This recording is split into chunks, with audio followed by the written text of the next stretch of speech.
സ്വന്തമായിട്ട് ഷെഡ്ഡി പോലും അലക്കാത്ത നായകൻ, അതാണ് അൽപ്പറമ്പിൽ ഗോപി. നിതിൻ മോളി ആ പരിപാടിയെ അല്ല, അതാ ഞാൻ പറഞ്ഞത്, വർഷങ്ങൾക്ക് ശേഷത്തിന് മുന്നേ ഷൂട്ട് ചെയ്ത എപ്പിസോഡാണ്. ഞാൻ അറിഞ്ഞിരുന്നില്ല വർഷങ്ങൾക്ക് ശേഷത്തിൽ.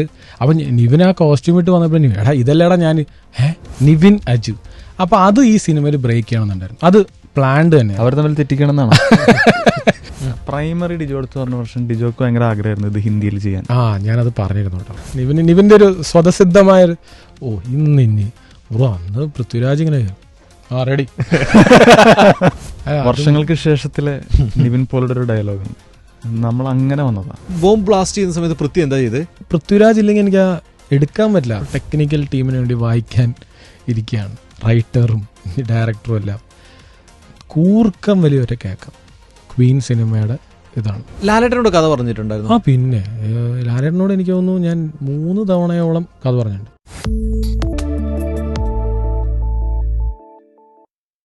IV ശശി, ടി ദാമോദരൻ പോലെ മലയാള സിനിമയിലെ ഒരു ഹിറ്റ് കോംബോ ആണ് ഇന്ന് എൻ്റെ മുമ്പിലിരിക്കുന്നത്. ഞാൻ ഭയങ്കര ഹാപ്പി ആയിട്ടിരിക്കില്ല. ഫസ്റ്റ് ഇങ്ങനെ ഒരു ഇതപ്പോൾ നമ്മള് അത് ബേസിക്കലി തുടങ്ങുമ്പോഴേ ഇമോഷണൽ അല്ല, ശരിക്കും ഞങ്ങൾ ഒരുമിച്ച് വന്നവരെ, അതാണ് ഞങ്ങൾക്കുള്ള ഒരു ഗുണം. അതിൽ കുറേ ദോഷങ്ങളുണ്ട്, അത് ഞങ്ങൾ ലിറ്ററലി സോർട്ട് ചെയ്ത് ഫിഗർ ഔട്ട് ചെയ്യുന്നത്. അപ്പോൾ ഞങ്ങളായിട്ട് ഇപ്പം ഞാനും ഇവനും കൂടെയാണ് ക്വീൻ എന്ന് പറഞ്ഞ ഞങ്ങളുടെ ആദ്യത്തെ സിനിമ. അത് കഴിഞ്ഞിട്ട് ഷാരിസ് വേറെ സിനിമകൾ ചെയ്തു. പാരലലി പിന്നെ എൻ്റെ രണ്ടാമത്തെ സിനിമയ്ക്കും ഞങ്ങൾ തന്നെ വീണ്ടും യോജിച്ചു. അത് കഴിഞ്ഞ് 3ാമത്തെ സിനിമയ്ക്കും സത്യം പറഞ്ഞാൽ അൺഎക്സ്പെക്റ്റഡ് ആയിരുന്നു. Definitely unexpected. ഞങ്ങൾ ഒരുമിച്ച് വീണ്ടും ഒരു ബ്രേക്ക് എടുത്ത്, കാര്യം ഞങ്ങൾ ജനഗണമന 2 ഇന്നൊക്കെ നമ്മളെ മനസ്സിൽ കണ്ട് അങ്ങനെ ഇരിക്കുമ്പോഴാണ് 3ാമത്തെ സിനിമയായിട്ടും ഇത് വരുന്നത്, സംഭവിച്ചു പോയതാണ്. അപ്പോൾ അത് ഈ പറഞ്ഞ പോലെ അല്ല, നമ്മൾ വിശ്വസിച്ച് സാറ് പേരൊക്കെ പറയുമ്പോൾ നമ്മളൊക്കെ ഭയങ്കര റെസ്പെക്റ്റോടെ കാണുന്നില്ലേ. നമ്മളങ്ങനെയൊന്നുമില്ല, നമ്മൾ തുടങ്ങിയിട്ടേ ഉള്ളൂ പരിപാടി. ഞങ്ങൾ ഇവരൊക്കെ മുന്നിൽ കണ്ട് ഓരോ സിനിമകളും പ്രേക്ഷകരിലേക്ക് എത്തിക്കാൻ ശ്രമിക്കുന്ന ഒരു കൂട്ടായ്മ ഞങ്ങൾ രണ്ടുപേരും. ഇത് പറഞ്ഞിട്ടില്ലേ ഏതൊരു ഫാൻ?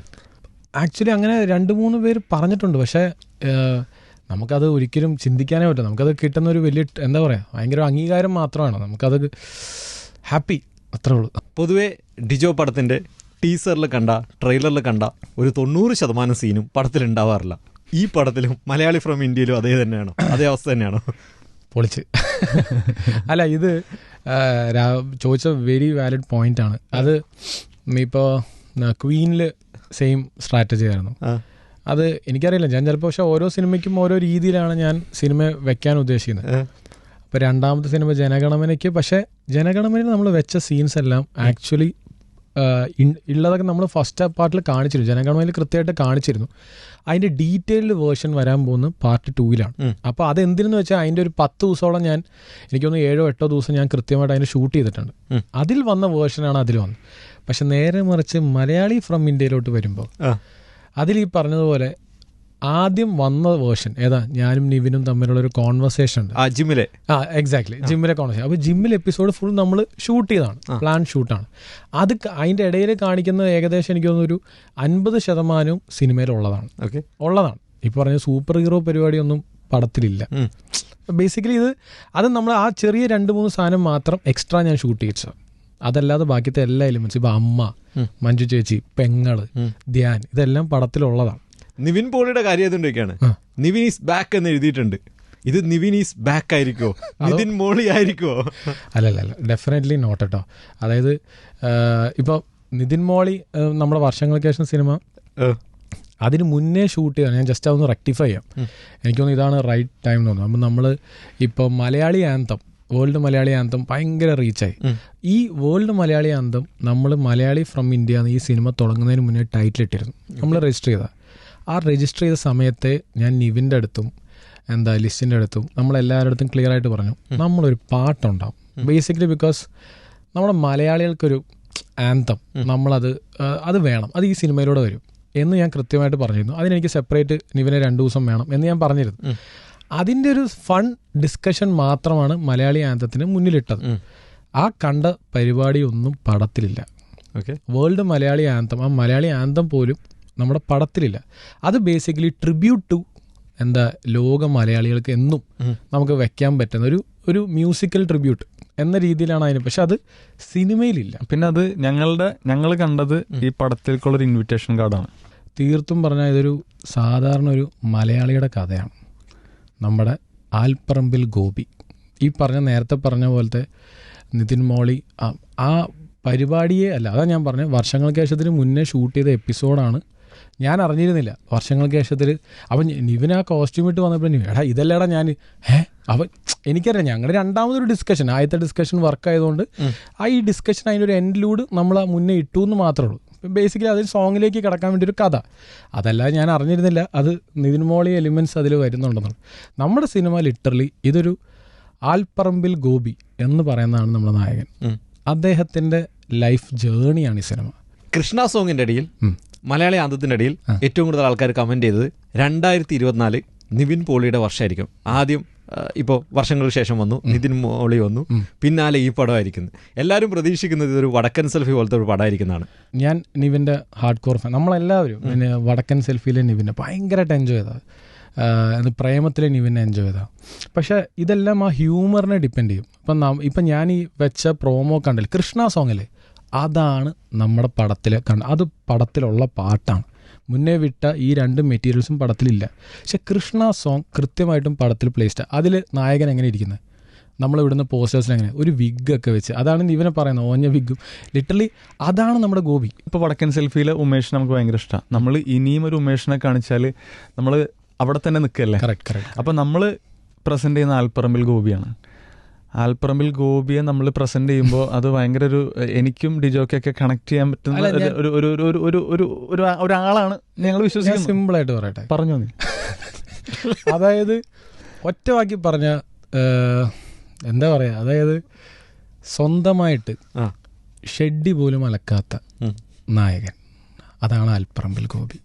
അതായത് അദ്ദേഹത്തിനെ അല്ലേ, ശരിയല്ലേ? അതായത് ചെയ്യൂല, അമ്മയാണ് ചെയ്യുന്നത്. സുമ, നമ്മുടെ മഞ്ജു ചേച്ചി സുമയാണ് അതുപോലും ചെയ്യുന്നത്. ലോകത്ത് കണക്റ്റ് ആവുന്നുണ്ടോ? ഇത് സത്യം പറഞ്ഞാൽ നീയൊക്കെ നമ്മൾ ഭൂരിഭാഗം മലയാളികളും ശരിയല്ലേ, നമ്മുടെ ഒരു ഏജ് വരെ നമ്മുടെ എല്ലാം ചെയ്യുന്ന അമ്മയല്ലേ. സെയിം പരിപാടി മലയാളികളുടെ തലയിലിടണ്ട, നമ്മുടെ തലയിൽ തന്നെ വെച്ചാൽ മതി. അല്ല സത്യം പറഞ്ഞ ഞാനും ഏതാണ്ടല്ല 90% എൻ്റെ ലൈഫിലും അങ്ങനെ. പിന്നെ കല്യാണം കഴിഞ്ഞതിന് ശേഷമാണ് നമ്മൾ സ്വന്തമായിട്ട് നമ്മുടെ കളത്തിലേക്ക് കയറി അലക്കി തുടങ്ങുന്നത്. അതുവരെ ഇതല്ല അമ്മേ ഇതെവിടെയാ, ഇതാണ് നമ്മുടെ പ്രോസസ്സ്. അപ്പൊ ഇതാണ് നമ്മുടെ നായകൻ. നിവിനും ഡിജോയും ഒരേ കോളേജിലല്ലേ പഠിച്ചത്? അതെ. ഒന്നിച്ചാണ്? അല്ല, നിവിൻ സൂപ്പർ സീനിയറാണ്. പരിചയം ഉണ്ടായിരുന്നു മുമ്പേ? ഇല്ല. ആക്ച്വലി നിവിനെയും റിന്ന ചേച്ചിനെ ആക്ച്വലി എൻ്റെ ചേച്ചി പഠിപ്പിച്ചിട്ടുണ്ടായിരുന്നു. എൻ്റെ ചേച്ചി ഫിസാലിലെ ടീച്ചറായിരുന്നു. ഓക്കെ. പക്ഷെ അങ്ങനെയൊന്നും പരിചയം ഉണ്ടാവില്ല. ഞാൻ ക്വീനിന് ശേഷവും ജനഗണമനയ്ക്ക് ശേഷമാണ് ആക്ച്വലി നിവിനുമായിട്ട് സംസാരിച്ച് ക്ലോസ് ആവുന്നത്. അപ്പം നിവിൻ പാസ് ഔട്ട് ആയപ്പോൾ ഞാൻ ജോയിൻ ചെയ്തു. ഞാൻ കോളേജിലേക്ക് ജോയിൻ ചെയ്തു ഫിസാറ്റിൽ. നിവിൻ ധ്യാൻ കോംബോ, ആ കോംബോയുടെ പുറകിൽ എന്തായിരുന്നു? നമ്മൾ കാണുന്ന ഒരേ ഒരു കോമ്പിനേഷനുള്ളൂ, അജു, നിവിൻ അജു. അപ്പൊ അത് ഈ സിനിമയിൽ ബ്രേക്ക് ചെയ്യണമെന്നുണ്ടായിരുന്നു. അത് പ്ലാൻഡ് തന്നെ. അവർ തമ്മിൽ തെറ്റിക്കണം എന്നാണ്. അതല്ല, അത് ഇതോടുകൂടെ ബ്രേക്ക്. ഈ അവന്റെ പൊസിഷൻ എടുത്തിട്ട് എന്നോട് ചോദിക്കുക. അല്ല, ബേസിക്കലി അത് കണ്ട കോമ്പിനേഷൻ ഭയങ്കര ഇഷ്ടമുള്ള. പക്ഷെ ഈ ക്യാരക്ടറിന് അവനെക്കാട്ടും അവൻ്റെ പുറകിൽ നിൽക്കാൻ പറ്റുന്ന ഒരു എന്താ പറയുക, ഇങ്ങനെ നോക്കിയാൽ നമുക്ക് കൃത്യമായിട്ട് മനസ്സിലാവുന്ന ഒരുത്തിന്. അപ്പോൾ അത് ആരാന്ന് നമ്മൾ ഫിഗർ ഔട്ട് ചെയ്തപ്പോഴാണ് ആക്ച്വലി ധ്യാൻ്റെ മുഖം നമുക്ക് പതുക്കെ തെളിഞ്ഞു. ഞങ്ങൾക്ക് അപ്പോൾ അറിയില്ലായിരുന്നു, ഞങ്ങൾ ശ്രദ്ധിച്ചില്ലായിരുന്നു ഈ Nivin Dhyan combination on screen വന്നിട്ടില്ല എന്ന്. അങ്ങനെ പെട്ടെന്ന് നമുക്ക് മനസ്സിൽ വരില്ലല്ലോ. കാര്യം ധ്യാൻ ഡയറക്റ്റ് ചെയ്തിട്ടുണ്ട്, പക്ഷെ ധ്യാനും നിവിനും കൂടെ ഒരുമിച്ച് വന്നിട്ടില്ല, ഓൺ സ്ക്രീൻ വന്നിട്ടില്ല. അപ്പം ഞങ്ങൾക്കതൊരു ഭാഗ്യമായി, ബ്ലെസ്സിങ് ആയി. ചോദിച്ചപ്പോൾ ധ്യാനും അത് ഭയങ്കര വർക്കായി. ധ്യാൻ റെഡി എന്ന് പറഞ്ഞു. പക്ഷെ ഇവർ രണ്ടുപേരും വന്നപ്പോൾ ഭയങ്കര രസമുണ്ടായിരുന്നു. ധ്യാൻ ചെയ്യുമ്പോഴും പറയുന്നുണ്ട്, അല്ലയാ ഞാനിത് അജുവിൻ്റെ മീറ്ററൊക്കെ പിടിച്ച എന്നൊക്കെ ധ്യാൻ പറയുന്നുണ്ട്. സോ അങ്ങനത്തെ ഒരു. ധ്യാൻ്റെ മുമ്പേ പരിചയമുണ്ടോ? സുരാജേട്ടൻ്റെ അടുത്ത് നമ്മൾ ജനഗണമനയുടെ കഥ പറയാൻ പോയപ്പോൾ ധ്യാൻ അവിടെ ഉണ്ടായിരുന്നു, ഹിഗ്വിറ്റയുടെ ലൊക്കേഷനിൽ. അവിടെ വെച്ച് ധ്യാൻ ഉണ്ടായിരുന്നു ക്യാരവനിൽ. അത് പക്ഷെ നമ്മൾ ശ്രദ്ധിച്ചില്ലായിരുന്നു. അത് കഴിഞ്ഞ് ഞങ്ങൾ സുരാജിൻ്റെ അടുത്ത് കഥ പറഞ്ഞ് പോയി കഴിഞ്ഞപ്പോഴാണ് ഞാൻ അറിഞ്ഞത് ധ്യാൻ ഉണ്ടായിരുന്നു. അപ്പോൾ ഞാൻ ധ്യാനെ വിളിച്ച് അങ്ങനെയാണ് ഞങ്ങൾ തമ്മിൽ കൂട്ടാവുന്നത്. ഓക്കെ. ഇപ്പോൾ ധ്യാൻ്റെ കഥയിലെ ഇന്റർവ്യൂ ഹിറ്റാവില്ല, 2 ധ്യാൻ കഥകൾ ലൊക്കേഷനിൽ പറഞ്ഞേ. ധ്യാൻ എല്ലാവരും പറയുന്നുണ്ട് ഇന്റർവ്യൂ. പക്ഷെ സത്യം പറഞ്ഞാൽ ധ്യാൻ എനിക്ക് വർഷങ്ങൾക്ക് ശേഷം അതിന് മുന്നേ തന്നെ എനിക്ക് അറിയാമായിരുന്നു. ധ്യാൻ ഗംഭീര പെർഫോമർ, എക്സ്ട്രാ. അതായത് ധ്യാൻ സെറ്റിലേക്ക് വന്നു കഴിഞ്ഞാൽ തന്നെ അളി എന്താ ചെയ്യണ്ടേ, അത് ഭയങ്കര എനർജി. അത് എനിക്ക് ഞാൻ പറഞ്ഞു, ഞാൻ ധ്യാനോട് പറഞ്ഞു, ധ്യാൻ ഇനിയിപ്പോൾ പടങ്ങളൊക്കെ നോക്കി എവിടെ നിന്ന് ഞാൻ നോക്കി എനിക്ക് എല്ലാ ദിവസവും പടം വേണം, എനിക്ക് എല്ലാ ദിവസവും പണിയെടുക്കണം. അപ്പോൾ അത് എന്നെ ഭയങ്കരമായിട്ട് ഞാൻ പറഞ്ഞു, അല്ല നമുക്ക് സൂക്ഷിച്ചൊന്നും ഞാൻ എല്ലാവരുടെയും കൂടെ പടം ചെയ്യും, എല്ലാ പടവും. അത്ര എനർജി. ഇപ്പോൾ ഒരു സ്റ്റണ്ട് എന്തെങ്കിലും ഒരു സീനായിക്കോട്ടെ, ഇതിന് വേണ്ടിയിട്ട് ധ്യാൻ നമുക്ക് ഇൻവെസ്റ്റ് ചെയ്യുന്നതും അതിന് വേണ്ടിയിട്ട് അത് ഇറ്റ്സ് നോട്ട് ഈസി. അപ്പം ധ്യാനെ എല്ലാവരും ഒരു ഇൻ്റർവ്യൂ സ്റ്റാർ എന്നൊക്കെ പറയും, ബട്ട് ധ്യാൻ ഭയങ്കര കിടിലൻ പെർഫോമറാണ്. He's so responsible. സെറ്റിലും എന്തിനാണെങ്കിലും റെഡി ടു ഗോ ആണ്. ഷാരിസും ഡിജോയും എങ്ങനെ പരിചയപ്പെടുന്നത്? വേണ്ടായിരുന്നോ? അല്ല, എവിടെ വെച്ചാ ഫസ്റ്റ് കാണുന്നത്? അല്ല ആക്ച്വലി ഒന്നിച്ച് പഠിച്ചാണോ? അല്ല ഒരേ പ്രായം ഞങ്ങള്, ഒരേ ഇയർ പാസ് ഔട്ടാ എഞ്ചിനീയറിംഗ്. ഞാൻ ഇളയതാന്ന് തോന്നുന്നില്ല, ഒരു വയസ്സ് 10 ദിവസം. അപ്പോൾ ഇവൻ ആക്ച്വലി ഞാൻ ഈ മ്യൂസിക് ഡയറക്ഷൻ ആയിരുന്നു, മ്യൂസിക് വീഡിയോസ് ചെയ്യായിരുന്നു. അപ്പോൾ അങ്ങനെയാണ് എൻ്റെ ഒരു കരിയർ. ഞാൻ ജോലിയായിരുന്നു IT ഫീൽഡായിരുന്നു. ഇവൻ ജോലി മറ്റേ ഞാൻ ഗസ്റ്റ് ലെക്ചറായിട്ട് വർക്ക് ചെയ്യായിരുന്നു. അപ്പോൾ ആ സമയത്ത് ഞങ്ങൾ തമ്മിൽ ഒരു സിനിമ അറിയില്ല, നമ്മളെത്ര പേര് നമ്മൾ സിനിമയ്ക്ക് വേണ്ടി സ്വപ്നം കണ്ടു. അപ്പോൾ ഞങ്ങളും സെയിം, ഇപ്പോഴും വിശ്വസിക്കാൻ പറ്റുന്നില്ല, നമ്മൾ 3ാമത്തെ സിനിമയാണ് എൻ്റെ, ഇവൻ 6ാമത്തെയോ അല്ലേ 5ാമത്തെ സിനിമയാണ്. അപ്പോൾ ഞങ്ങൾ അവിടെ തുടങ്ങിയ യാത്രയാണ്. അപ്പോൾ അന്ന് നമ്മൾ തിയേറ്ററിൽ സിനിമ കാണുന്നു, നമ്മൾ സിനിമ ചെയ്യണമെന്ന് ആഗ്രഹിക്കുന്നു, ആർട്ടിസ്റ്റുകളെ കാണാൻ ശ്രമിക്കുന്നു, ഞാനും ഇവനുമൊക്കെ. അപ്പോൾ അത് കാണുന്നതിന് മുന്നേ ഇവൻ എൻ്റെ ഷോർട്ട് ഫിലിമോ എന്തോ ഡിങ്കോൾഫി എന്തോ, അയ്യോ അത് പറയാൻ പാടില്ലായിരുന്നു ഇവിടെ, സോറി. പഴയ വീഡിയോ വൈറലാവും. അതല്ല, നമ്മൾ പണ്ട് ഞാൻ ആലോചിക്കുമ്പോൾ ഈ ഡയറക്ടേഴ്സിൻ്റെയൊക്കെ ഓരോ സിനിമകളുടെ ഇത് വെച്ചിട്ട് നമ്മളറിയാലോ സ്പൂഫ് വീഡിയോ ഇറക്കില്ലേ, അപ്പം അങ്ങനെ ചെയ്തൊരു വീഡിയോയിൽ എന്നെ ഫീച്ചർ ചെയ്തിട്ടുണ്ട്. ഞാൻ അന്ന് അഭിനയിക്കും, ഞാൻ എന്തും ചെയ്യും ഫോർ ക്യാൻഡിമാൻ എന്ന് പറഞ്ഞ പോലെ നമ്മൾ എന്തും ചെയ്യും. അത് മ്യൂസിക് ചെയ്തുകൊണ്ടിരിക്കും. അപ്പോഴത്തേക്കും എന്നെ കുര്യാക്കോസ് എന്ന് പറഞ്ഞ ഒരു ഫ്രണ്ട് ഇടാ ഇങ്ങനത്തെ ഒരു പരിപാടി ഉണ്ടെന്ന് ചെയ്യാം, ഒരു കുഴപ്പമില്ല, നമ്മൾ പോയി അഭിനയിക്കും. അതിൽ നമ്മൾ ഈ ഡയറക്ടേഴ്സിനെ എല്ലാവരും കളിയാക്കാണ് ചെയ്യുന്നത്. അയ്യോ ഞാനിപ്പോൾ ആലോചിക്കപ്പോഴേ അല്ല ദൈവമേ. അപ്പം അത് ആ സമയത്ത് ഇവൻ അങ്ങനെ എനിക്ക് തോന്നുന്നു നീ ആള് മാറി വിളിച്ചതാണ്, ഒരു കോമൺ ഫ്രണ്ട് വഴി വിളിച്ചതാണ്. അങ്ങനെ വിളിച്ചപ്പോഴത്തേക്കും ഇവൻ പറഞ്ഞ ഒരു കഥയുണ്ട് ഡയറക്ഷൻ, അപ്പോൾ ഓക്കെ ആയിക്കോട്ടെ എന്നൊക്കെ പറഞ്ഞു. അങ്ങനെ അതൊന്നും അല്ല ക്വീൻ. അവിടെ നിന്ന് 2-3 സിനിമ, അതൊന്നും സിനിമയായില്ല. പിന്നെ ഒരു ട്രയൽ ആൻഡ് എററിൽ കുറെ നടന്ന് അങ്ങനെ ബുദ്ധിമുട്ടി ഞങ്ങൾ ക്വീനിലേക്ക് എത്തി. ഓക്കെ, മലയാളി ഫ്രം ഇന്ത്യയുടെ ടീസറിൽ കണ്ട, പ്രൊമോയിൽ കണ്ട കുറച്ച് കാര്യങ്ങളുണ്ട്. ഞാൻ അതിനെക്കുറിച്ചാണ് ചോദിക്കാൻ പോകുന്നത്. ഉറപ്പായിട്ടും റിയൽ ലൈഫിൽ അങ്ങനെ നടന്നിട്ടുണ്ടോ? അപ്പോൾ അതിനെക്കുറിച്ച് എനിക്ക് പറഞ്ഞു തരണം. ആദ്യത്തെ ഡയലോഗ് നല്ല തള്ളാണല്ലേ, തള്ളാറുണ്ടോ? കുറേ സിനിമകൾ ഇവൻ വേറൊരു പാറ്റേൺ ഓഫ് എന്താ പറയുക ഫിലിമോഗ്രഫിയിൽ ആഡ് ചെയ്തുകൊണ്ടിരിക്കുക, സിനിമകൾ ഭയങ്കര സീരിയസ് ആയിട്ടുള്ള. അപ്പോൾ അത് ബ്രേക്ക് ചെയ്യണമെന്ന് ഞങ്ങൾക്ക് ഭയങ്കര ആഗ്രഹമായിരുന്നു. അത് ബ്രേക്ക് ചെയ്യാൻ സിനിമയുടെ ഷൂട്ടൊക്കെ ചെയ്തുകൊണ്ടിരിക്കുമ്പോഴാണ് പെട്ടെന്ന് ഈ ഐഡിയ ക്രാക്ക് ആവാൻ, വൈ നോട്ട്. അപ്പോൾ അത് ചിലർ പറഞ്ഞ നെൽസൻ്റെ എപ്പിസോഡാണ്, പക്ഷേ എനിക്കൊന്ന് പേഴ്സണലി നമ്മൾ രാജ്കുമാർ ഹിറാനിയുടെയൊക്കെ ഒരു ഡങ്കിയിൽ ഷാരൂഖ് ഖാൻ രാജ്കുമാർ ഹിറാനിയുടെ ഒരു ചെറിയ അങ്ങനെ നമ്മൾ ആലോചിച്ച് തുടങ്ങിയതാണ്. പിന്നെയാണ് ഞങ്ങൾ ആലോചിച്ചത് ജിമ്മിൽ ചെയ്താലോ, ഓക്കെ ആയിക്കോട്ടെ എന്ന് പറഞ്ഞാൽ അങ്ങനെ ഞങ്ങൾ ഡിജോന്റെ ഐഡിയ ആയിരുന്നു ജിമ്മ്. അതെ, നമ്മുടെ ടീമായിട്ട് ഡിസ്കസ് ചെയ്തപ്പോൾ കിട്ടിയൊരു ഐഡിയ ആണ്. ചോദ്യമാണ്, നല്ല തള്ളാണല്ലോ? തള്ളാറില്ല, കുറവാണ്, അത്യാവശ്യം തള്ളാറൊക്കെ ഉണ്ട്. ഈ പരിപാടി ഞാൻ മലയാളത്തിലല്ല, സൗത്ത് ഇന്ത്യയിൽ വേറെ നടന്മാരില്ല. ചില നടന്മാരുടെ അടുത്ത് കഥ പറയാൻ ഇങ്ങനെ പറയാറുണ്ടോ? നമ്മൾ കഥ പറഞ്ഞ് തള്ളും, കഥയിൽ ഇല്ലാത്തതും ഉള്ളതൊക്കെ വെച്ച് തള്ളും. അതുള്ളാട്ടോ, നേരത്തെ പറഞ്ഞില്ലേ തള്ളാറുണ്ടോ? നമ്മൾ കഥയിൽ നമ്മളിങ്ങനെ കഥ ഇങ്ങനെ പറഞ്ഞു വരുമ്പോൾ നമ്മൾ പ്രിപ്പയർ ചെയ്തൊരു പ്ലാൻ ഉണ്ടാവും, അതിൽ നിന്ന് അവർക്ക് ഇൻട്രസ്റ്റിംഗ് ആയിട്ട് ക്യാച്ച് ചെയ്യുന്ന ഏരിയാസ് ഉണ്ടാവും. അപ്പം ചിലപ്പോൾ നമ്മുടെ തള്ളൽ മാറും, ഇവൻ്റെ ആയാലും എൻ്റെയൊക്കെ ആയാലും. അത് നമുക്ക് മനസ്സിലായാൽ നമ്മൾ അതിലോട്ട് കയറി പിടിച്ച് അതുണ്ട് എല്ലാ രീതിയിലും അത് കൊള്ളാട്ടോ. അതൊക്കെ കാര്യം അൾട്ടിമേറ്റ്ലി സിനിമയാണ്. അതെ, സിനിമ ചെയ്യണം ബ്രോ.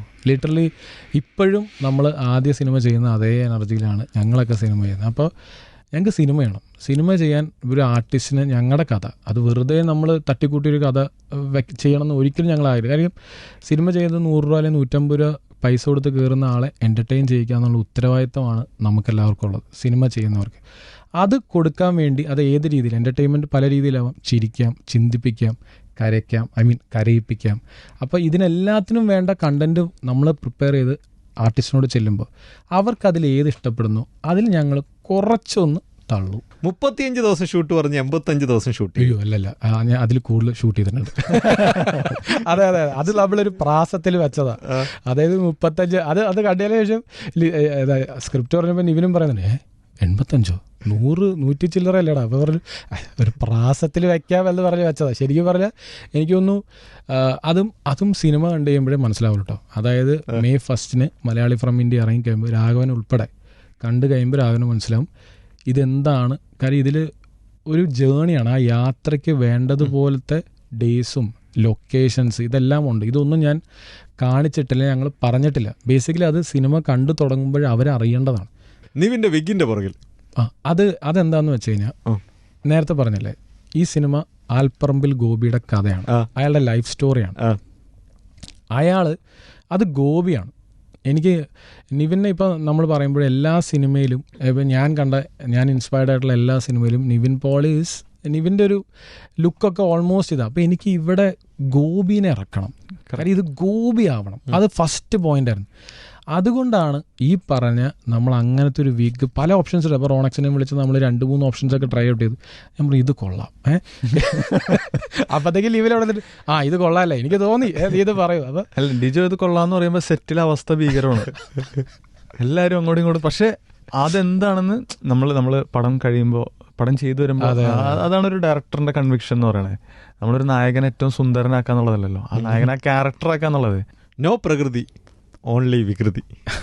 അല്ല, അത് ബേസിക്കലി ആ പാട്ടിൽ നമ്മൾ വെച്ചാട്ടോ, അത് മനഃപൂർവ്വം വെച്ചു. കാര്യം ആ പാട്ട് അത് പേർപ്പസ്ഫുള്ളി ആഡഡ് ആണ്.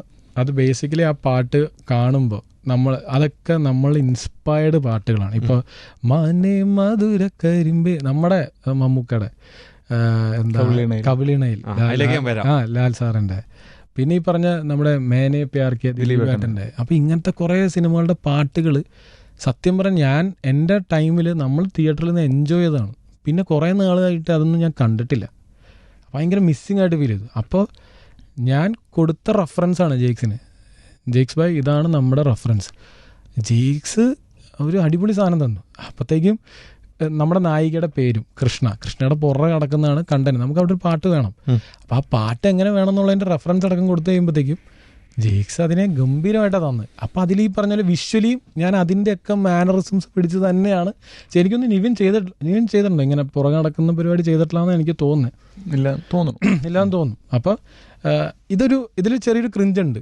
ആ ക്രിഞ്ച് അതുകൊണ്ട് തന്നെയാണ് ഏറ്റവും ലാസ്റ്റ് വന്നിട്ട് ഗോപി വന്നിട്ട് ക്രിഞ്ചോ എന്താ മലയാളിയായ നമ്മുടെ ആൽപ്പറമ്പിൽ ഗോപിക്ക് അറിയില്ല എന്താ ഈ ക്രിഞ്ച്. കൃഷ്ണയ്ക്ക് അറിയാം എന്ത് ക്രിഞ്ചാടോ എന്ന് പറഞ്ഞു, കുറച്ച് അപ്ഡേറ്റഡാ. ക്രിഞ്ചോ അപ്പോഴാണ് മൽഘോഷന് ക്രേഞ്ച് എന്ന് പറഞ്ഞ്. അപ്പോൾ അതിനെ പോലും നമ്മൾ ട്രോൾ ചെയ്യ പാട്ടാണ്. നമ്മളതിനെ അതേപോലെ തന്നെയാണ് സിനിമ വയ്ക്കുന്നത്. അപ്പോൾ നോ പ്രകൃതി ഉള്ളി വികൃതി എന്ന് പറഞ്ഞാൽ ഇവരുടെ വികൃതി, മലയാളികൾക്കുള്ള ചെറിയ ചെറിയ വികൃതിയുള്ള പാട്ട്. ഒരുപാട് ആൾക്കാർ അതിൻ്റെ ഇടയിൽ കമന്റ് ഇട്ടിട്ടുണ്ട് ആ പാട്ടിൻ്റെ ഇടയിൽ. പഴയ കവളിണയിൽ കുങ്കുമമോ ഓർമ്മ ഒന്നും. അത് ഇൻസ്പയർ അല്ലേ. അയ്യോ അതൊന്നും ചെയ്യാനായിട്ട് അതിനെ ഓർമ്മിപ്പിക്കുന്നു. ഞാൻ ആക്ച്വലി പ്രിയൻ സാറിൽ ഇത് അയച്ചു കൊടുത്തു കേട്ടോ. പ്രിയൻ സാറിന് അയച്ചു, സാർ എന്ത് തോന്നുന്നു സാറിൻ്റെ വേറെ പുള്ളി ഹഹാന്ന് പറഞ്ഞ് ചിരിച്ച് നമുക്കൊരു ഇതൊക്കെ ഇട്ടത്. കാര്യം സാറിൽ കവിളിണയിൽ നമ്മൾ ഭയങ്കര ഇൻസ്പയർഡ് അല്ലേ. അപ്പോൾ അതൊക്കെ നമുക്ക് ഭയങ്കര ഇഷ്ടം. ലാലേട്ടൻ്റെയും എല്ലാ പരിപാടീസും. ആ പാട്ടിന് ലാസ്റ്റ് കൃഷ്ണയെ കിട്ടിയ സ്ത്രീധന തുക അത് നമ്മുടെ തിളക്കം അതെല്ലാം കറക്റ്റാ ഫ്രെയിം വെച്ച് കഴിയുമ്പോഴത്തേക്ക് ഞാൻ തന്നെ പറഞ്ഞു അളിയാ ഇത് പിടിച്ചിട്ട് ഓക്കെ. അപ്പോൾ കൃഷ്ണയെ കിട്ടിയ സ്ത്രീധനത്തെ നേരെ പുറകിലിട്ട് അടിക്കാം. നമുക്ക് ഏറ്റവും ഇഷ്ടപ്പെട്ട സീൻസ് അല്ലേ. ടീസറിൽ നമ്മൾ കണ്ട നിവിൻ ഈസ് ബാക്ക്. അല്ല അത് ഞാൻ ചെയ്യിച്ചതാണ്, മനസ്സിലായില്ലേ. അതായത് ഞാൻ ആ സൂപ്പർ ഹീറോ എലിമെന്റ് ഷൂട്ട് ചെയ്യുന്ന സമയത്ത് ലിവിലെ പറഞ്ഞു ബ്രോ ഞാനൊരു പരിപാടി സെറ്റ് ചെയ്യാൻ പോകും. ഞാൻ പറഞ്ഞു എന്താ നിവിൻ്റെ ഒരു പരിപാടി ഉള്ള. അപ്പോൾ ഞാൻ പറഞ്ഞു അല്ല ഇങ്ങനെ തിരിഞ്ഞു വന്നിട്ട് ശരി ബാ. നിവിൻ ഓക്കെയാണ്. അപ്പം ഞാൻ പറഞ്ഞു ഇത് വെച്ചിട്ട് ഞാനിങ്ങനെ ശരി ബാ എന്ന് പറഞ്ഞിട്ട്. സോ നിവിൻ എന്തിനും റെഡി ആയിട്ട് ചെയ്ത എപ്പിസോഡാണ്. പൃഥ്വിരാജിനെ കൊണ്ട് തൊട്ട് ബാക്കിൽ ബോംബ് പൊട്ടിച്ചവനാ. അത് ശരിക്കും പൃഥ്വി അപ്പൊ അതിനെ നോക്കുമ്പോ ഇതൊക്കെ ഇത് വെച്ചിട്ടെ ചില സ്ഥലത്തൊക്കെ നിവിന്റെ ഒരു സ്വതസിദ്ധമായ ഇന്ന് ബ്രോ അന്ന് പൃഥ്വിരാജ് ഇങ്ങനെ റെഡി മനസ്സിലായില്ലേ. അപ്പൊ ഭയങ്കര രസമാണ് ലിവിന്റെ കൂടെയൊക്കെ വർക്ക് ചെയ്യുമ്പോഴേ. രാജുവിന്റെ കേസിൽ രാജുവിന് അന്ന് അതൊക്കെ പൃഥ്വിരാജ് ഇല്ലെങ്കിൽ എനിക്ക് എടുക്കാൻ പറ്റില്ല. ബോംബ് ബ്ലാസ്റ്റ് ചെയ്യുന്ന സമയത്ത് പൃഥ്വി എന്താ ചെയ്ത് ഇത്രയും പുറകുന്നാണെന്ന് പറയുമ്പോൾ പൃഥ്വി ഓക്കെ പറഞ്ഞായിരുന്നു. പൃഥ്വി ഭയങ്കര ബ്രില്യൻ്റ് ആയതുകൊണ്ട്. പിന്നെ അത് മാത്രമല്ല ആ ഷോട്ടിൻ്റെ പൃഥ്വി കുറച്ച് ടെക്നിക്കലി വേറെ ലെവലായതുകൊണ്ടും വേറെ ലെവലായതുകൊണ്ട് പൃഥ്വിക്ക് അറിയാം ഈ ഷോട്ടിൻ്റെ ഇമ്പോർട്ടൻസ്. ഇത് സിംഗിൾ ഷോട്ടിൽ കിട്ടണം. ബ്രോയിൻ്റെ ഇവിടെ ഇമോഷൻ കിട്ടിയാലേ ഇവിടെ ബ്ലാസ്റ്റ് നടന്നാൽ ഇതെല്ലാം വർക്കാവും. പൃഥ്വി നേരെ വന്നിട്ട് നവീൻ്റെ അടുത്തും പറഞ്ഞിട്ട് ഇവിടെ പൊട്ടും. അപ്പോൾ ഇന്ത ഏരിയ അല്ലേ അതാണ് ശരി ഓക്കെ. അപ്പോൾ ഇങ്ങനെ പൃഥ്വി ഭയങ്കര ബ്രില്യൻ്റാണ്, എക്സ്ട്രാ ബ്രില്യൻ്റാണ്. കാര്യം നമുക്കൊന്നും അത് പറ്റില്ല. നമുക്കിതൊക്കെ പറഞ്ഞ് തള്ളാനേ പറ്റൂ, ചെയ്യിപ്പിച്ചെടുക്കാനേ പറ്റൂ. ഇത് ചെയ്യേണ്ട ആൾ അദ്ദേഹമല്ലേ. അദ്ദേഹം അത് ഫസ്റ്റ് ഒറ്റ ടേക്ക് എടുത്തുള്ളൂ. അതാണ് ആലോചിക്കേണ്ടത്. ടേക്കിൽ ക്യാമറമാൻ്റെ ഒന്ന് ബ്ലാസ്റ്റ് ചെയ്യുമ്പോൾ ക്യാമറമാൻ ഒന്നും ഞെട്ടിയാൽ പോലും അത് പാടും.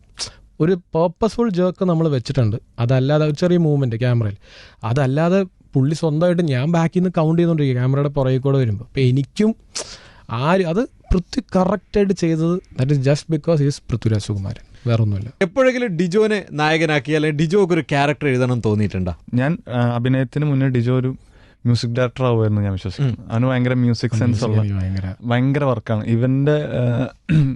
ഇവൻ കോളേജിൽ പഠിക്കും, ഞാനും ആ സമയത്ത് പഠിക്കും. ആ സമയത്താണ് വിനീത് ശ്രീനിവാസൻ പാടിയ നിന്നെ കണ്ടുകൊണ്ടിരാൻ. അന്ന് ഡ്യൂ ഡ്രോപ്സിൽ ഭയങ്കര ഹിറ്റായിട്ടുള്ള, കൈരളിയിലെ ഡ്യൂ ഡ്രോപ്സിൽ ഹിറ്റായിട്ടുള്ള. അപ്പം എനിക്ക് തോന്നുന്നു അഭിനയത്തെക്കാൾ കൂടുതൽ ഡിജോയുടെ അൺഎക്സ്പ്ലോർഡ് ആയിട്ടൊരു ഒരു ഏരിയ ആണ് മ്യൂസിക്. മ്യൂസിക് എനിക്ക് ഭയങ്കര, അത് ഞാൻ ജെയ്ക്സിന്റെ ഭയങ്കര ഫാൻ. ഞാനൊരു പടം വേറെ ചെയ്യുന്നെങ്കിൽ ഞാൻ ഡിജോനെ അഭിനയിപ്പിക്കുന്നത് സെക്കൻഡറി, മ്യൂസിക്. അതെ, അത് ഞാനും അവൻ്റെ അടുത്ത് പറഞ്ഞു, എനിക്ക് മ്യൂസിക് തരണടാ എന്ന് ഞാൻ പറഞ്ഞിട്ടുണ്ടായിരുന്നു. ലാ കൊച്ചി. അതെ, അതായിരുന്നു എൻ്റെ ആൽബത്തിന്റെ പേര്. അതിന് പാട്ട് എഴുതിയിട്ടുണ്ട്, മ്യൂസിക് ചെയ്തിട്ടുണ്ട്. അതെ, അതിന് ശേഷം എന്താ മ്യൂസിക് ആയിരുന്നു? അല്ല, ബേസിക്കലി എനിക്കിപ്പോൾ ഷാരിസ് പറഞ്ഞ പോലെ ഈ മ്യൂസിക്കാണ് എൻ്റെ ഭയങ്കര സ്ട്രോങ് സൈഡ്. അപ്പോൾ ഈ മ്യൂസിക്കാണ് എൻ്റെ ഓരോ ഷോട്ടിലും, ഈ പറഞ്ഞ സിനിമയിലും, ഈവൻ ആക്ടിങ്ങിൻ്റെ മീറ്റർ പോലും കിട്ടുന്നത് നമ്മൾ ഈ മ്യൂസിക്കിൽ നിന്നാണ്. കാര്യം ജെയ്ക്സുമായിട്ട് എനിക്ക് മ്യൂസിക്കലി ഭയങ്കര ഞങ്ങൾ കണക്റ്റഡാണ്. അത് ജെയ്ക്സിനൊക്കെ ഞാൻ അങ്ങനെ കണ്ട, മലയാളി എന്ന് പറഞ്ഞ ജെയ്ക്സിൻ്റെ ആൽബത്തിൽ നിന്ന് അതിൻ്റെ ഇൻസ്പയർഡ് വേർഷനാണ് ആക്ച്വലി ലാക്കൊച്ചിൽ ഞാൻ വിനീതേട്ടനെ കൊണ്ട് പാടിപ്പിച്ചത്. അപ്പം അന്ന് ഞാനിപ്പോൾ പറഞ്ഞു വിനീതേട്ടനുമായിട്ടൊക്കെ ആ പാട്ട് പാടിപ്പിച്ചത്. അപ്പം മ്യൂസിക് ഡയറക്ഷനായിരുന്നു എൻ്റെ മെയിൻ സോള്. അത് കണ്ട് എൻ്റെ മ്യൂസിക് വീഡിയോസ് കണ്ടിട്ടാണ് ഇവൻ എന്നെ വിളിച്ച് ഞങ്ങൾ സിനിമയിലോട്ട് എത്തുന്നത്. വളരെ പെട്ടെന്ന് എഴുതുന്ന ആളാണ് ഷാരിസ് എന്ന് കേട്ടിട്ടുണ്ട്, ആണോ? അതെ അതെ അതെ. അങ്ങനെയല്ല, അതായത് എൻ്റെ ഒരു പ്രോസസ്സ് എന്ന് വെച്ചാൽ ഞാൻ ഡിജോ ആയിട്ട് ഒരുപാട് സമയം ഡിസ്കഷൻ എടുക്കുന്ന ഒരാളാണ്. ഞാൻ ഒറ്റയ്ക്ക് ഒരു മുറിക്കകത്തിരുന്ന് അങ്ങനെ അതിനേക്കാൾ മുന്നേ ഞാൻ ഒരുപാട് സമയം ഡിജോ ആയിട്ട് ഡിസ്കസ് ചെയ്ത് അവരുടെ ഫുൾ പരിപാടികൾ കിട്ടിക്കഴിഞ്ഞ് പിന്നെ എനിക്കൊരു മാക്സിമം ഒരു 4-5 ദിവസത്തിനുള്ള തീർക്കണം ഫുൾ സ്ക്രിപ്റ്റ്. അത് തീർക്കുക എന്നുള്ളതാണ് മാക്സിമം ഒരു 3-4 ഡേയ്സിനുള്ളിൽ തീർന്നാൽ അത്രയും നല്ലത്. ഞാൻ അറിയണ്ട ക്വീൻ്റെ സമയത്തൊക്കെ ഞാൻ ഓഫീസിലായിരുന്നല്ലോ, ഇവൻ താഴെ വരും, ഡിജോ എവിടെയുണ്ട്, അപ്പം ഞാൻ താഴത്തോട്ട് ഇറങ്ങും, ഒരു 4-5 പുസ്തകം തരും. ഇതെന്താണ്, കൊച്ചു പുസ്തകം പോലെ ഒരു ചെറിയ പുസ്തകം, അതിലിങ്ങനെ പറഞ്ഞ കുറേ വരയൊക്കെ ഉണ്ട്, അതിനകത്ത് ഇതെന്താണ്, സ്ക്രിപ്റ്റ് ഉണ്ട്, ഇനി സെക്കൻഡ് ഹാഫ് നാളെ തരാം. അപ്പോൾ ഇതെന്തോന്നാണ് ഇത്, എന്നിട്ട് പിന്നെ ഞാൻ തുറന്നിട്ട് മറ്റേ ബില്ല് എഴുതുന്ന പോലത്തെ പുസ്തകത്തിലിരുന്ന് അവന്. അപ്പോൾ അങ്ങനെയാണ് ഞങ്ങളുടെ ജേണി സ്റ്റാർട്ട് ചെയ്തത്. അപ്പോൾ അത് പക്ഷേ എൻ്റെ കയ്യിൽ ഇപ്പോഴും ഉണ്ട്. അതായത് ആ ഒരു 4-5 പുസ്തകം ഫസ്റ്റ് ഹാഫ് എന്ന് പറയുന്നതായിരുന്നു. സെക്കൻഡ് ഹാഫിന് കുറച്ചും കൂടെ സൈസ് കൂടിയ ബുക്കാണ്, അതിങ്ങനെ നോർമൽ ബ്ലാങ്ക്. അപ്പോൾ പെട്ടെന്ന് എഴുതി തരും. ഇപ്പോൾ ഈ രാക്ഷസൻ സിനിമയിലൊരു സീനുണ്ട്, സിനിമ വർക്കൗണ്ട് ആവാണ്ട് ഇവൻ സ്ക്രിപ്റ്റ് കടലിലേക്ക് എറിയുന്നത്, എന്നിട്ട് കടൽ തിരിച്ച സ്ക്രിപ്റ്റ് കൊണ്ടുവന്നിരുന്നു. ലൈഫിൽ നടന്നിട്ടുള്ള സാധനം. നമ്മൾ നിരാശയുടെ പടുകുഴിയിൽ നിന്നിട്ട്, ഞാൻ പറഞ്ഞില്ലേ ഞങ്ങളൊരു 3 സ്ക്രിപ്റ്റ് വർക്ക് ചെയ്തിട്ട്, അങ്ങനെ ഞങ്ങൾക്കൊന്നും ക്യൂനിൽ ഒരാളും ഈ മൈക്കൊന്നും തന്നിട്ടില്ല ക്യൂവിൻ്റെ സമയത്ത്. അതൊക്കെ പടം ഇറങ്ങി വർക്കൗട്ടായതിനു ശേഷമാണ്. അപ്പോൾ ഒരു പോയിന്റ് നമ്മളൊരു എവിടെയെങ്കിലും അഹങ്കാരം കയറി വരുമ്പോൾ ഞങ്ങൾക്ക് ഈ സാധനം ഈ മറ്റേ വണ്ടിനെ പോലെ തിരിച്ചു വരും ഈ സാധനം. അന്നത്തെ കാലം ഞങ്ങൾ പാംഫ്ലെറ്റ്സ് ആയിട്ട് ചെന്നിട്ടുണ്ട് പല കടകളിലും, ഇൻ ഫിലിം ബ്രാൻഡിങ് ചെയ്യോ, ആരാ ആർട്ടിസ്റ്റ് ഇല്ല, അങ്ങനെ വന്നവരാ നമ്മൾ. വർഷങ്ങൾക്ക് ശേഷത്തിലെ നിവിൻ പോളിയുടെ ഒരു ഡയലോഗുണ്ട്, നമ്മൾ അങ്ങനെ വന്നതാ. നമ്മൾ അതുകൊണ്ട് തന്നെ ഓഡിയൻ മാത്രമേ അന്ന് ഉണ്ടായിട്ടുള്ളൂ. എന്നും ഓഡിയൻ മാത്രമേ ഉണ്ടാവുള്ളൂ. പലരും വരും പോവും, സിനിമ ഇവിടെ ഉണ്ടാവും. ആ സിനിമനെ റെസ്പെക്ട് ചെയ്തുകൊണ്ട് തന്നെ ഇവിടെ ഉണ്ടാവും. ആ സിനിമ നമ്മൾ വേണ്ടാന്ന് പറയുന്നൊരു സമയത്ത് നമ്മൾ മാറിപ്പോവും. അതുവരെ ഓഡിയൻ തന്നെ ദൈവം, ഓഡിയൻ തന്നെ എല്ലാം. സ്ക്രിപ്റ്റ് കളഞ്ഞിട്ടുണ്ടോ? എറിഞ്ഞിട്ട്, ഞാൻ പറഞ്ഞില്ലേ എൻ്റെ ലൈഫിൽ നടന്ന സാധനം അത്. പേപ്പറുകൾ എടുത്തിട്ട് എൻ്റെ വീട്ടിൽ നിന്ന് കടലിലേക്ക് ഒരു 1 കിലോമീറ്റർ താഴെ ഉള്ളൂ. ഞാൻ വൈപ്പിൻ്റെയാണ് ജീവിക്കുന്നത്. 1 കിലോമീറ്റർ താഴെ ഉള്ളൂ. ആ പ്രഷറിൻ്റെയൊക്കെ ഒരു പോയിന്റിൽ ഇവനറിയാം അതൊക്കെ. അപ്പം നമ്മൾ ഒരു പോയിന്റിൽ നമ്മൾ ഇവൻ്റെ കല്യാണത്തിന് പോലും വന്നിട്ടില്ല. രാവിലെ വന്നിട്ട് അല്ല, ബേസിക്കലി മനുഷ്യരല്ലേ, നമ്മൾ മലയാളികളല്ലേ, മലയാളികളായ നമുക്കില്ലാത്ത ഇമോഷൻസ് ഉണ്ടാകും. ഏറ്റവും കൂടുതൽ ഇമോഷൻസ് ക്യാരി ഓവർ ചെയ്യുന്നില്ല. ഇപ്പോൾ നമ്മുടെ ബേസിക്കലി ഇപ്പം നമ്മുടെ പാട്ടിൽ പറഞ്ഞില്ലേ ചന്ദ്രനിൽ പോലും ഉണ്ടടാ, ശരിയാ, നമ്മൾ വരും. ബേസിക്കലി ബിക്കോസ് നമ്മളെയൊക്കെ ഡ്രൈവ് ചെയ്യുന്ന ഇമോഷൻസ് ആണ്. ചെയ്ത കുറച്ച് പടങ്ങളുടെ പേര് പറയാം, എത്ര സമയം കൊണ്ട് എഴുതി, ആ പേരെങ്ങനെ വന്നു എന്നും കൂടി എനിക്ക് പറഞ്ഞു തരണം. ആദ്യത്തെ പടം ക്വീൻ എത്ര സമയം കൊണ്ട് എഴുതി? ക്വീൻ കുറേ ഡ്രാഫ്റ്റ്സ് ഉണ്ടായിരുന്നു. പിന്നെ ലാസ്റ്റ് ഒക്കെ ആയപ്പോൾ എനിക്ക് തോന്നുന്നു ഡ്രാഫ്റ്റ്സ് പോലും ഉണ്ടായിരുന്നില്ല, നമ്മളങ്ങ് എടുത്തങ്ങ് തീർക്കായിരുന്നു. അതിന് എനിക്ക് തോന്നുന്നു ഏറ്റവും നിന്റെ സമയം എടുത്ത പടം ക്വീനാന്ന് തോന്നുന്നു അല്ലേ? കുറെ ഡ്രാഫ്റ്റുകൾ ഉണ്ടായിരുന്നു. പിന്നെ ക്വീനിൽ രണ്ടുപേരായിരുന്നു, ഇവനും ഞാനും ജെബിനും ഉണ്ടായിരുന്നു. ആദ്യരാത്രിയിലും ആദ്യരാത്രിയിലും രണ്ടുപേരുണ്ടായിരുന്നു. അടുത്ത ജനഗണമന എത്ര സമയം കൊണ്ട് എഴുതി തീർത്തു? ആ പേരെങ്ങനെ വന്നു? വളരെ പെട്ടെന്ന് തീർത്തു, 3-4 days. അടുത്ത് എല്ലാം ശരിയാവും. പേര് ജിബു ചേട്ടനും ഞാനും കൂടെ ഇരുന്നിട്ട് അതിന് ഫസ്റ്റ് മനസ്സിലായിരുന്ന പേര് ആൻസിക്ക് പെൺകുഞ്ഞ ആയിരുന്നു. പിന്നെ അത് വേണ്ട, എല്ലാം ശരിയാവും, കുറച്ച് പൊളിറ്റിക്സ് ഒക്കെ ഉള്ളതുകൊണ്ട് അങ്ങനെ എല്ലാം ശരിയാവുന്നതാണ്. എൻ്റെ ഭയങ്കര പേഴ്സണൽ ഫേവറേറ്റ് മൂവിയാണ്. തിയേറ്ററിൽ അത്ര വർക്കായില്ല. എനിക്ക് ജിബു ചേട്ടൻ്റെ വെള്ളിമൂങ്ങ ചെയ്ത ജിബു ചേട്ടനാണ്. അതിനുശേഷം ആദ്യരാത്രി എൻ്റെ സിനിമ ചെയ്തു. പക്ഷേ എനിക്ക് ഭയങ്കര പേഴ്സണൽ ഫേവറേറ്റ് മൂവി എല്ലാം ശരിയാവും. എത്ര സമയം കൊണ്ട് എഴുതി തീർത്തു? അങ്ങനെ കണക്ക് വെക്കാറില്ല, അതൊക്കെ ഇത്രയൊക്കെ സമയമൊക്കെ എടുക്കുള്ളൂ. മാക്സിമം ഒരു 1 weekനുള്ളിൽ തീർക്കും. ഓക്കെ, ഇത് മലയാളി ഫ്രം ഇന്ത്യ. അത് ഷാരിസാണ്, അത് ഇവനെ സജസ്റ്റ് ചെയ്തത്. അതെനിക്ക് ഓർമ്മയുണ്ട്. എനിക്കൊന്ന് റീസെന്റ് പടമാകുമ്പോൾ നമുക്ക് കറക്റ്റ് അറിയാം.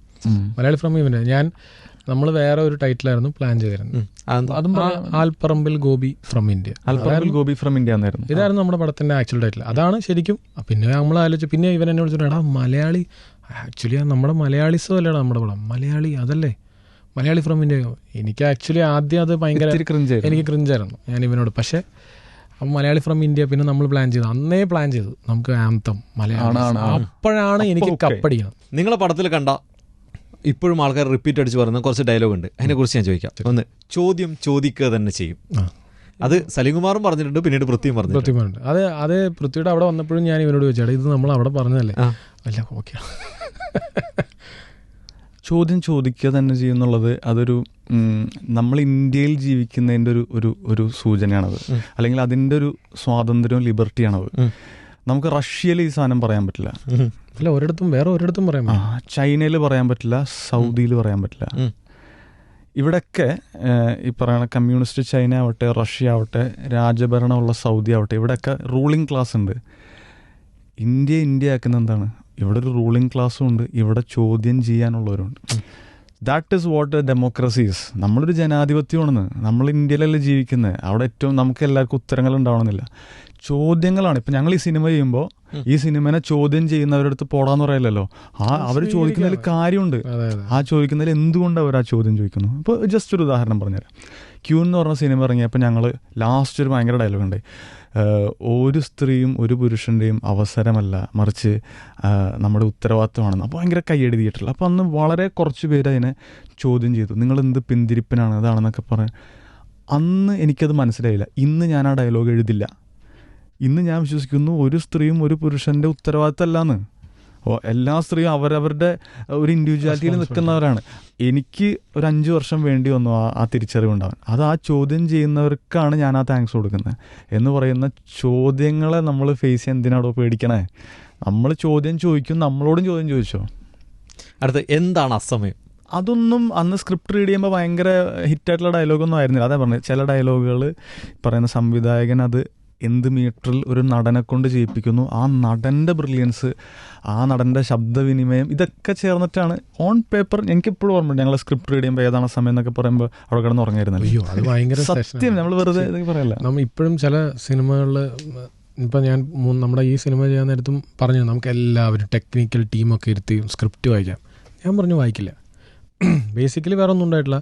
എൻ്റെ ഫസ്റ്റ് സിനിമയിൽ എനിക്കുണ്ടായ അനുഭവമാണ്. കാര്യം നമ്മളെ ആദ്യ സിനിമയാണ് ബ്രോ, ഒരു ആർട്ടിസ്റ്റില്ല, ഒന്നുമില്ല. നമുക്ക് എങ്ങനെയും സിനിമ തട്ടി കയറ്റണം. ഞാൻ ഇപ്പോഴാണ് പൂജയുടെ അന്ന് ഞാൻ സ്വന്തം, അന്ന് കല്യാണം കഴിഞ്ഞിട്ടില്ല, അച്ഛനും അമ്മയും ആരെയും വിളിച്ചിട്ടില്ല. എനിക്ക് മനസ്സിലായില്ല ഇത് പൂജയാണ്.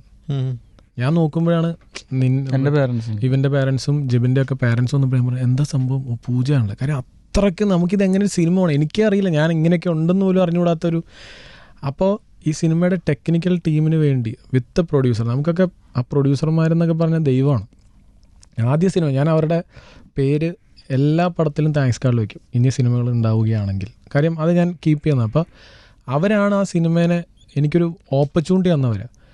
അപ്പോൾ ആ സിനിമയ്ക്ക് വേണ്ടി അവരെ ഇൻവെസ്റ്റ് ചെയ്ത് അവർക്ക് വേണ്ടി ഞാൻ വെച്ച എൻ്റെ ഫസ്റ്റ് സെഷൻ ഇതേപോലെ. നമുക്ക് അറിഞ്ഞുകൂടല്ലോ എന്താണ് ഇതിൻ്റെയൊക്കെ. അപ്പോൾ ടെക്നിക്കൽ ടീമിന് വേണ്ടി വായിക്കാൻ ഇരിക്കുകയാണ്, റൈറ്ററും ഡയറക്ടറും എല്ലാം. കൂർക്കം വലിയൊരു കേൾക്കാം. ക്വീൻ സിനിമയുടെ ഇതാണ്, സീരിയസ്ലി പറയാം. അത് മതി ബ്രോ എൻ്റെ ലൈഫ് തീരാൻ, എൻ്റെ ഇവൻ്റെ ഒക്കെ. അതായത് പ്രൊഡ്യൂസർ 5 പേര് കിടന്നുറങ്ങിയില്ല, ഇനി എന്ത് പടം എന്ന് തീരുമാനിച്ചിരുന്നെങ്കിൽ അന്ന് ക്വീനില്ല. ഡിജോ ജോസ് ആൻഡ് ഇല്ല, ഇവനില്ല. അത് ഈ ഡയലോഗ് ഉൾപ്പെടെ പറയുമ്പോഴേ പറയണേ ഏതാണ് ആ സമയം എന്നൊക്കെ വായിക്കുമ്പോൾ നിനക്ക് ഒച്ചയിൽ പറഞ്ഞു ഓർക്ക് എഴുന്നേപ്പിക്കാൻ പറ്റും, ഏതാണ് ആ സമയം എന്ന് പറഞ്ഞു വേണമെങ്കിൽ ചിലപ്പോൾ രണ്ടുപേരും ഞെട്ടി എഴുന്നേക്കുമായിരിക്കും. കാര്യം ഉറങ്ങുമായിരുന്നു ബ്രോ. അതിനുശേഷമാണ് നമുക്ക് മനസ്സിലാവുന്നത് ദിസ് ഇസ്, എനിക്ക് മനസ്സിലായി. നിങ്ങൾ പിന്നെ ഇവൻ്റെ വേറെ സിനിമകളൊക്കെ ചെയ്തിട്ടുണ്ടാകും, പക്ഷെ ഞാൻ പേഴ്സണലി അതിനോട് മാറ്റി നിർത്തി. വേണമെങ്കിൽ വാ എൻ്റെ കൂടെ ഇരുന്ന് മേക്കപ്പോ അല്ലെങ്കിൽ കോസ്റ്റ്യൂമോ ആർക്കാ വേണ്ട, വാ നമുക്ക് ഒരുമിച്ചിരുന്ന് വായിക്കാം. അല്ലാതെ കൂട്ടത്തോടെ ഇരുന്ന് എനിക്ക് ഉറക്കാൻ എത്ര കോമഡി ഉണ്ടെന്ന് പറഞ്ഞാൽ പിന്നെ ഇത് പ്രശ്നമാണ്. അഡ്വക്കേറ്റ് മുകുന്ദൻ ഉണ്ണിയെ അഡ്വക്കേറ്റ് മുകുന്ദനാക്കാൻ എന്തായിരുന്നു കാരണം? മീശമാധവൻ്റെ അത് കണ്ട് നമുക്ക് ഇൻസ്പയർഡ് ആണല്ലോ. അപ്പോൾ സലീമേട്ടനെ ആക്ച്വലി നമ്മൾ സലീമേട്ടൻ്റെ ആ റോളിന് ദ ഒൺലി പേഴ്സൺ സലീമേട്ടനാണ്. പിന്നെ നമുക്കുണ്ടായിരുന്ന ഓപ്ഷൻസ് ശ്രീനേട്ടൻ ഉണ്ടായിരുന്നു. ശ്രീനേട്ടനൊരു ഓപ്ഷൻ ഉണ്ടായിരുന്നു. കാര്യം നമ്മളുടെ അന്ന് ചെയ്യുന്ന പുതിയ പിള്ളേരുടെ സിനിമയല്ലേ, അപ്പോൾ അതിന് ചെയ്യാൻ പറ്റുന്ന ഓപ്ഷൻ ഇവർ രണ്ടുപേരായിരുന്നു. അതിൽ ഇതൊക്കെ ഒൺലി കോമൺ മാൻ്റെ വോയിസ് റേസ് ചെയ്യാൻ പറ്റുന്ന ഏക ആൾ സലീമേട്ടനാണ്. അങ്ങനെയാണ് നമ്മൾ സലീമേട്ടനിലോട്ട് എത്തി. അപ്പോൾ അതിലെ ഏറ്റവും കൂടുതൽ കിട്ടുന്ന കണക്ഷൻ മുകുന്ദൻ. സലീമേട്ടൻ നമ്മുടെ മലയാളിയിലും ഉണ്ട്. സലീമേട്ടൻ പിന്നെ അത് ഭയങ്കര ഹാപ്പിയായിരുന്നു. സലീമേട്ടൻ വിളിച്ചപ്പോൾ എടാ ക്വീൻ ശേഷല്ലേ പൊളിക്കാൻ നമുക്ക് എന്ന് ഭയങ്കര ഹാപ്പി ആയിട്ട് സലീമേട്ടൻ. നമ്മുടെ നാട്ടിൽ എന്ത് സംഭവം നടന്നാലും ഏറ്റവും കൂടുതൽ സോഷ്യൽ മീഡിയ ട്രോൾ പേജുകളിൽ കാണുന്നൊരു ഡയലോഗുണ്ട്, ജനഗണമനയിൽ ഒരു പട്ടിയെ കൊന്നാൽ എങ്ങനെ എഴുതി?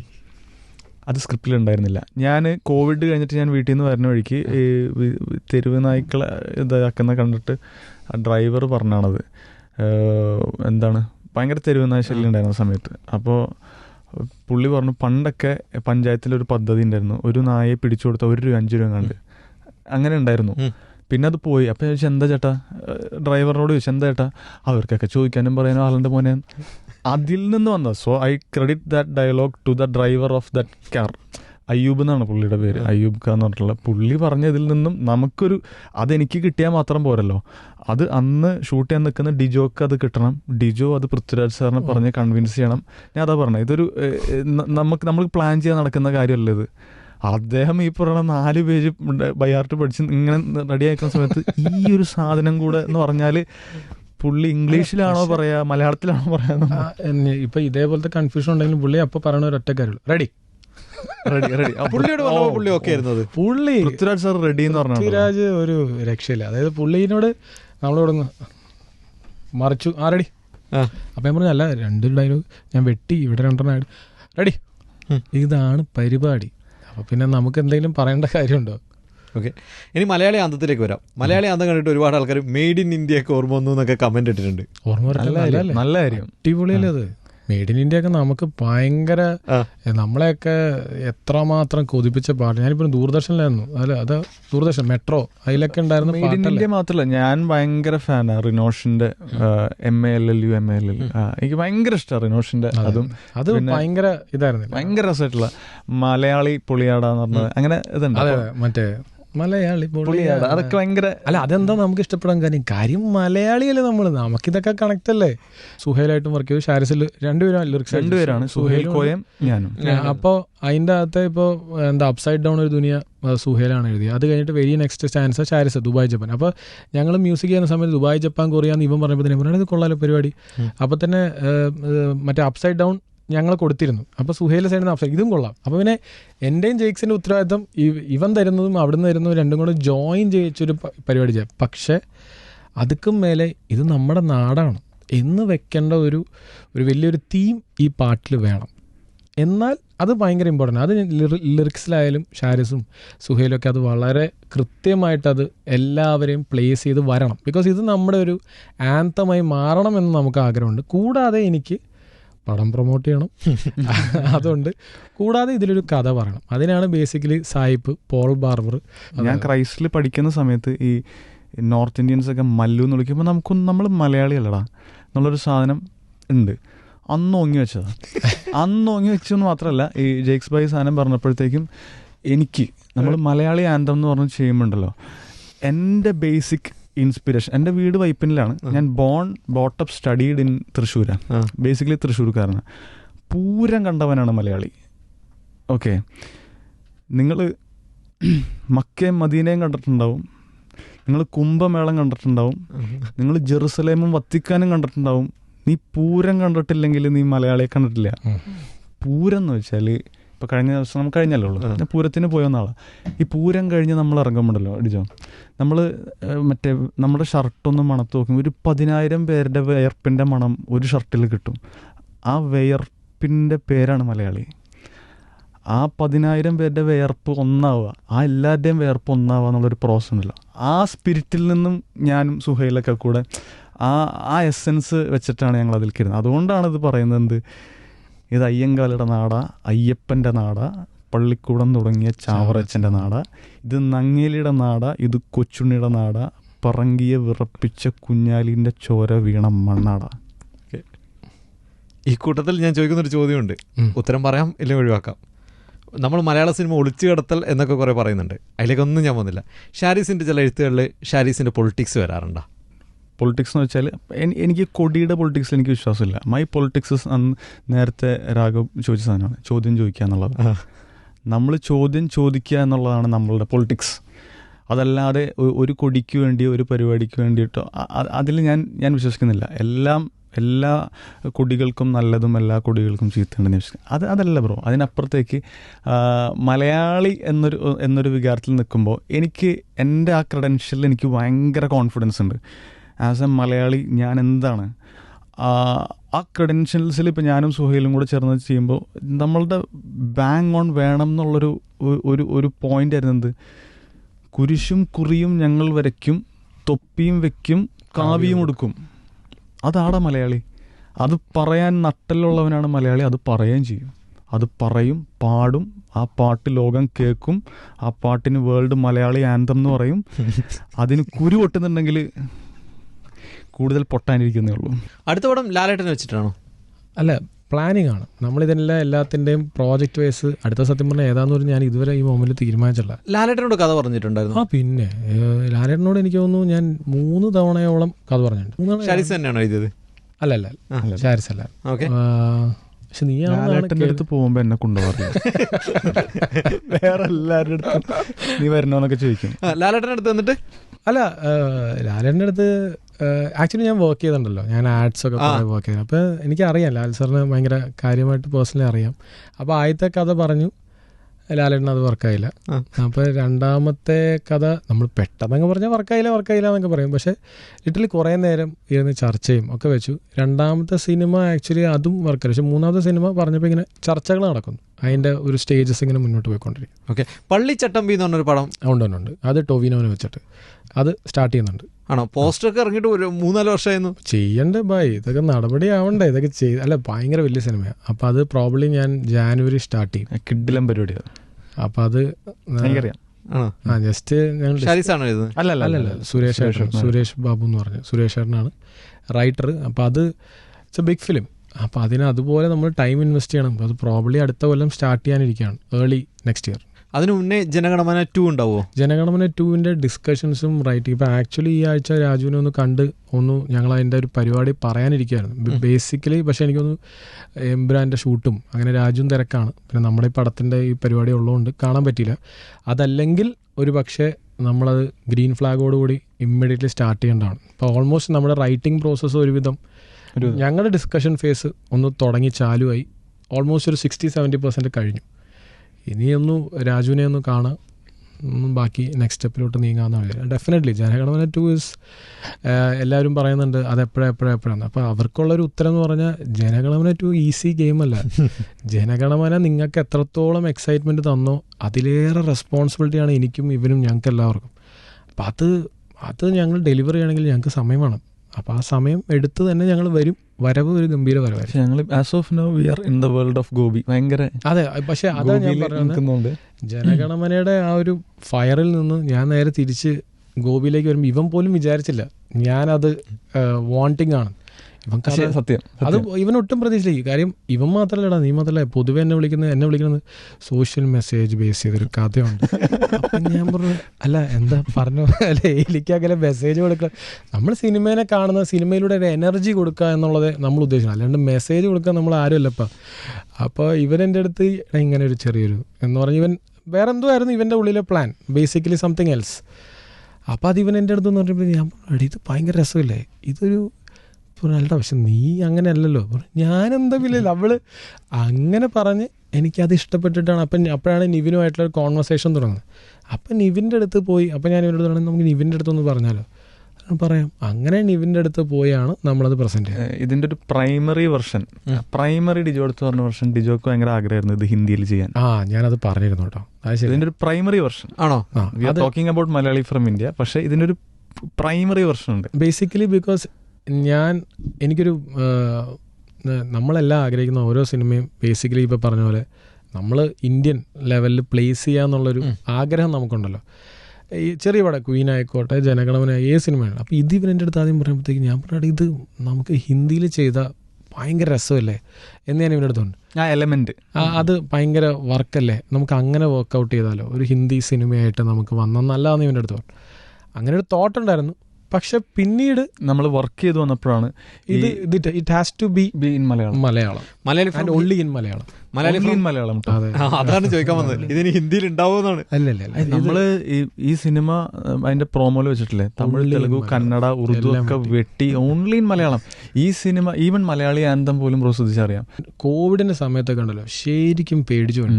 കോവിഡ് സമയത്ത് ഞാൻ ശരിക്കും ടെൻഷനായിരുന്നു. കാര്യം എന്താ, ഇനി സിനിമ ഇല്ലേ, ഇനി ലോകമില്ലേ എന്നൊക്കെ നമ്മൾ ശരിക്കും പേടിച്ചു വരും. അന്നാണ് നമ്മൾ ഹൃദയം വന്നൊരു അടി അടിച്ചപ്പോഴാണ് മനസ്സിലാണ് മക്കളെ പരിപാടി തുടങ്ങി. അതായത് OTT-യിൽ ഭീഷ്മ പറയാം. നമ്മൾ ഈ OTT-യിൽ നിൽക്കുന്ന ഒരു ടൈം, അത് മാർച്ചില് പരീക്ഷയുടെ ടൈമിലാണ്, മാർച്ചിലാണ് ഇത് അടിച്ചു വരുന്നത്. അപ്പോൾ ഭീഷ്മറൊക്കെ വരുമ്പോൾ ജനം വന്ന് തിയേറ്ററിൽ വരുമ്പോഴാണ്, കോവിഡിൻ്റെ ഇടയിൽ നമ്മൾ വന്ന് തിയേറ്ററിൽ വരുന്ന പുള്ള് കാണുമ്പോഴാണ് നമുക്ക് പ്രേക്ഷകരോടുള്ള ബഹുമാനം കൂടുന്നു. സത്യം പറഞ്ഞാൽ അത് എനിക്ക് ഭയങ്കര, ഇവരാണ് ശരിക്കും പറഞ്ഞാൽ വീണ്ടും ധൈര്യം തന്നത്. ഇപ്പം ശരിക്കും പറഞ്ഞാൽ ആരെങ്കിലും OTT-യിൽ ഇൻവെസ്റ്റ് ചെയ്യുന്നുണ്ടോ ഇല്ല, ഇപ്പം ആൾക്കാർക്ക് എവിടെ പുതിയ പടം വന്നുണ്ട്, ഏതാ മലയാളം എന്തൊക്കെ ആയിക്കോട്ടെ വാ ഓ. അതായത് പറഞ്ഞ എല്ലാം നമുക്കൊരു ഭാഗ്യമാണ്. ഇപ്പം ഈ കിട്ടിയ സോൺ ഇതിനി തുടർച്ചയായിട്ടുണ്ടാവട്ടെ എന്നുള്ളതാണ് നമ്മളുടെ ഒരു